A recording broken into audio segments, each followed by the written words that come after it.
السلام علیکم ورحمۃ اللہ وبرکاتہ۔ میرے محترم دوستو، کیا آپ جانتے ہیں کہ فرشتے آپ کے لیے بھی درود بھیج سکتے ہیں؟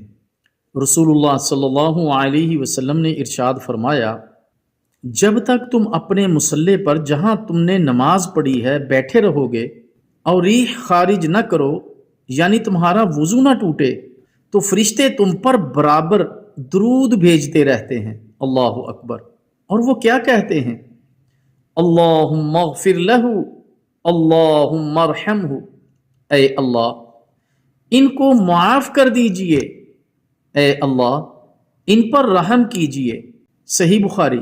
میرے محترم دوستو، نماز پڑھنے کے بعد اپنے مصلی پر بیٹھے رہنا جہاں آپ نے نماز پڑھی ہے، یہ فرشتوں کی دعائیں لینے کا ذریعہ ہے۔